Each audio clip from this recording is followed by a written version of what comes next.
Se você é cabeleireiro e ainda tem dúvidas de qual tesoura usar e de como escolher a tesoura ideal, tanto para o tamanho da sua mão ou para o trabalho que você executa, fica aqui comigo até o final que eu vou te mostrar com detalhes todos os passos e como você deve escolher a melhor tesoura para se tornar um especialista em cortes de cabelo feminino.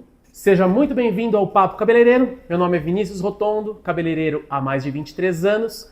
E aqui é o lugar onde você aprende a se tornar um especialista em cortes femininos e transforma sua paixão em lucro.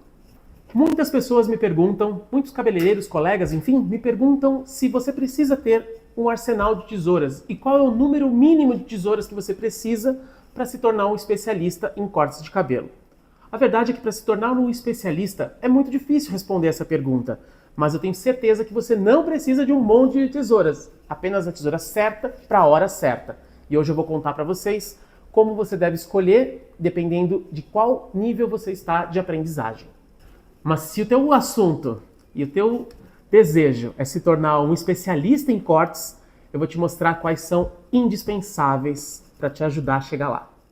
Mas antes de falar qual é a certa e quais as que eu uso, que eu vou mostrar para vocês no final, algumas curiosidades, algumas manias que são só minhas, eu vou te mostrar o que é errado. E é um erro muito comum que a maioria comete, principalmente no começo da profissão. Bom, o primeiro erro e mais comum é você acreditar que precisa de uma única ferramenta para fazer todos os trabalhos. E não, você precisa ter mais do que uma ferramenta. Mas logo no começo, a ferramenta certa é essencial. Na minha opinião, a primeira ferramenta, a primeira tesoura que você deve comprar é uma tesoura chamada microserrilhada, ou comumente chamada de tesoura laser. Por que ela chama assim, Vini? Porque em uma das lâminas ela tem microserrilhas que ajudam a fixar os cabelos naquela posição, enquanto a outra lâmina vem fechando e cortando.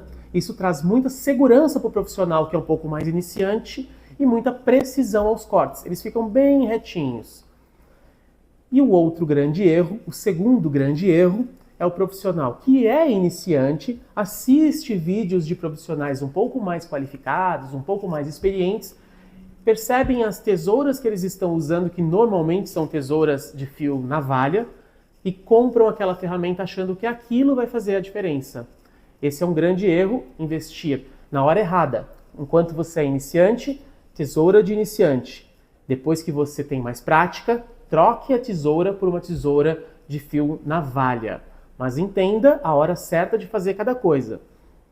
Um outro erro muito comum que acontece entre um e outro é o profissional que se adapta usando uma única tesoura e faz todos os trabalhos com esta mesma. Assim, ele até tem uma certa prática, até tem uma desenvoltura em usar isso, mas ele raramente consegue chegar a especialista com uma ferramenta assim. Acaba tendo muito trabalho e os cortes não ficam tão precisos e não tem aquela qualidade que poderia ter se ele tivesse as ferramentas certas. Outra pergunta que sempre me fazem é como escolher a tesoura. Isso é muito relativo de pessoa para pessoa. Cada profissional tem um tamanho de mão e cada profissional está num estágio de aprendizado, como eu acabei de falar. Tem uma curiosidade que eu demorei muito tempo para aprender. Mas se vocês notarem, todas as tesouras de cabeleireiro, ou quase todas, têm esses cabinhos aqui, ó, um pouquinho mais alongados. Isso aqui serve para que tenha uma anatomia, um encaixe perfeito na sua mão e isso não te cause lesões ao longo do tempo de profissão. Algumas dessas tesouras não têm esse cabinho mais alongado. Eu, particularmente, não sei como que as pessoas conseguem, os cabeleireiros conseguem usar por tanto tempo esse tipo de tesoura. Mas elas existem, talvez seja o seu caso e talvez sirvam para você. Eu vou mostrar como você deve escolher e uma curiosidade sobre tesouras de canhoto. Normalmente, a gente não consegue, né? A gente sendo destro, que a maioria é destro, a gente não consegue pegar uma tesoura comum, você dá para um canhoto ou você troca de mão, ele não consegue mais cortar nem um papel, que dirá um cabelo. Porque esses cabinhos aqui, ó, na maioria das vezes, são fixos, voltados para pessoas destras. Mas será que existe tesoura para canhoto? Eu vou mostrar para vocês que existe e como você deve escolher.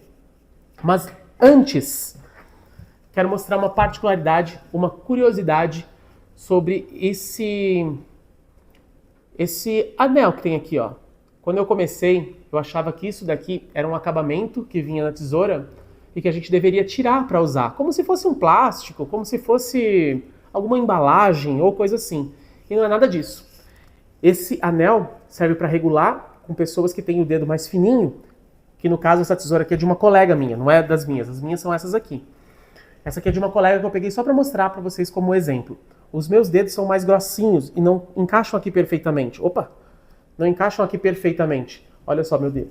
Mas no caso dela, encaixa aqui perfeitamente. Se ela tirar esse anel aqui, a tesoura fica folgada no dedo. Então isso daqui não é um acabamento, e sim um adaptador da espessura dos seus dedos para que ela tenha mais firmeza. Agora, eu vou mostrar para vocês o porquê que esse cabinho é mais alongado e o que aconteceu comigo quando eu aprendi. Porque, infelizmente, quando era a minha vez, não tinha vídeos como esse aqui que você está assistindo.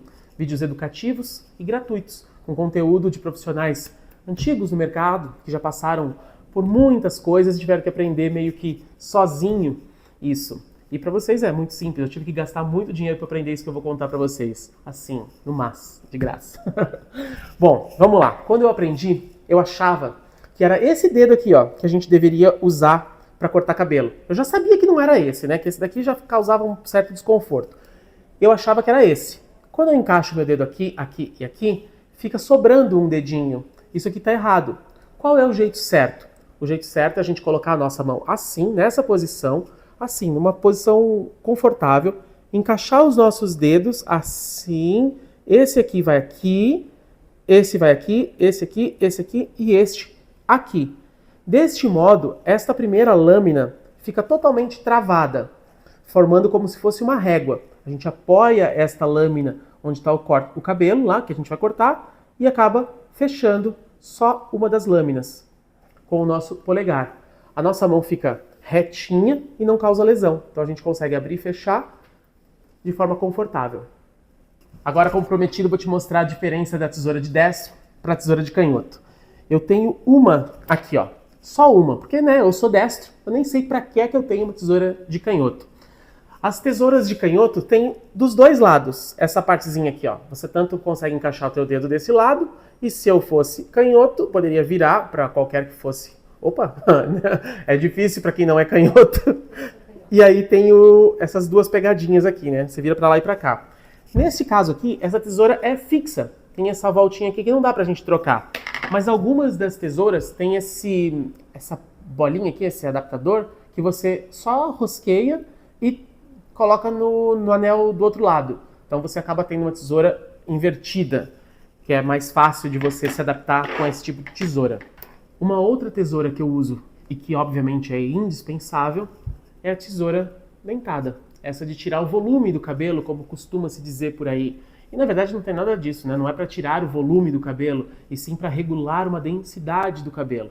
Existe uma maneira muito específica de usar essa tesoura com segurança. Na maioria das vezes, eu também, quando não sabia, segurava lá o cabelo, parava no mesmo ponto, abria e fechava várias vezes no mesmo lugar. Isso não é o certo. Essa tesoura aqui tem que ser cortada em movimento. Corta, corta, corta. Sempre em movimento, tirando o cabelo. Se você abrir e fechar várias vezes, ela acaba fazendo um buraco e não é para isso que ela serve. Então, essa é uma das tesouras indispensáveis na minha bancada, no meu arsenal para fazer qualquer corte de cabelo. Isso significa que você precisa ter todas elas? Não. Mas você precisa ter pelo menos 3. Lembra quais são? A tesoura fio microserrilhado, fio laser, uma tesoura fio navalha e uma tesoura dentada, de desbaste. Tem algumas tesouras que são algumas particularidades e tem algumas que são umas relíquias, aquelas que a gente não consegue desapegar, seja lá por qual o motivo. Mesmo que ela já tenha te cortado muitas e muitas vezes ao longo desses 20 e tantos anos, mesmo assim eu tenho um certo carinho por ela e eu não consigo jogá-la fora. Mesmo tendo muitas delas, tem uma que já até perdeu a cor e por algum motivo eu não consigo jogar fora. Até o cabinho que ia aqui, ó, eu já cansei de colar, perdi várias e várias vezes. E essa aqui é a minha queridinha, talvez por uma memória afetiva de quando eu comecei. Essa aqui não é a primeira minha, mas por algum motivo essa aqui é uma que eu não consigo me desfazer, não consigo jogar fora, já mandei afiar. eu troco, compro outra. Algumas eu até jogo fora, mas essa daqui tá comigo sempre. E essa aqui nem é do tamanho da minha mão, eu nem sei porquê, para falar a verdade. Você deve ter aí no meio das suas coisas aquela relíquia, aquilo que te traz algum tipo de memória e que você não consegue dispensar e deve me compreender, mesmo que ela também já deva ter te cortado. Mas uma outra que é muito curiosa é essa tesoura aqui. Essa tesoura, a particularidade dela e a curiosidade dela é que ela move esse cabo aqui, ó. Essa parte dela é móvel. Mas para que serve isso na prática? Primeiro, que essa daqui é a minha única tesoura que deve ser colocada no lugar certo, porque a distância entre um buraquinho aqui e o outro, ela é mais longe uma da outra, então ela encaixa perfeitamente na minha mão. É a única tesoura que eu tenho delas que é certa para o tamanho da minha mão, que eu me adaptei. E ela ajuda... Para que serve então, Vini, esse cabinho que se mexe? Não é só para se cortar? Muitas e muitas vezes é só para se cortar mesmo, que eu me cortei muito até me adaptar. Mas se vocês perceberem, além do cabinho que se mexe para lá e para cá, ó, que ela faz assim, assim, ela também é bem mais fininha. Percebe o tamanho das lâminas? Olha, ela é bem fininha, essa aqui já é mais grosseira, né? Mais longa, mais pesada. E essa daqui serve para cortar cortes curtinhos, naquele detalhe, em volta da orelha. Sabe aquele lápis que você vai desenhar com aquela ponta fina, para fazer aquele acabamento, aquele detalhe? É para isso que essa tesoura aqui serve. Mas o cabo dela serve para a gente jogar para um lado ou para o outro, mantendo a mesma ergonomia do nosso braço. Assim e assim. Tem alguns lugares que são mais difíceis da gente chegar. Quando a gente coloca assim, ou quando a gente faz assim com a mão. E isso aqui me traz uma mobilidade e uma segurança que as outras não me trazem. Vini, mas se eu não achar uma tesoura que mexe o cabinho como essa daí tua, tem como eu fazer? Tem. Mas você acaba sofrendo um pouco mais, assim como eu também sofria antes de encontrar essa tesoura. Ó, essa aqui é uma tesoura comum, né, de cabo comum, simples, e que a gente acaba para cortar para lá, assim, para cortar para cá, assim. Ah, pegou? Ó, a gente encaixa na mão assim, opa, assim, encaixa o dedo, corta para lá. Vira, opa, assim e assim. Assim, encaixa nosso dedo aqui e corta para lá. Assim e corta para cá. É bem mais difícil, né? Então eu sugiro para vocês que ou treinem muito com essa daqui ou procurem uma dessa daqui. Quando? Amanhã? Depois? Não, a não ser que você já seja um especialista e seja só esse detalhe que está te faltando. Para mim, ela faz muita diferença. Eu gosto muito e é uma das tesouras que eu não consigo desapegar, embora tenha esse tantão aqui. Agora, me conta aqui nos comentários qual dessas tesouras, qual desses modelos de tesouras você achou mais interessante e, principalmente, qual dessas informações você ainda não tinha? De que maneira este vídeo te ajudou a escolher uma boa tesoura e fazer com que a sua profissão seja mais longeva e mais proveitosa? Se alguma dessas dicas, algum conteúdo desse, alguma tesoura dessa foi interessante, foi proveitoso para você, então eu peço para você se inscrever aqui no canal para aproveitar mais conteúdos como esse. E claro, se isso foi legal, curte esse vídeo e nos vemos no próximo. Tchau!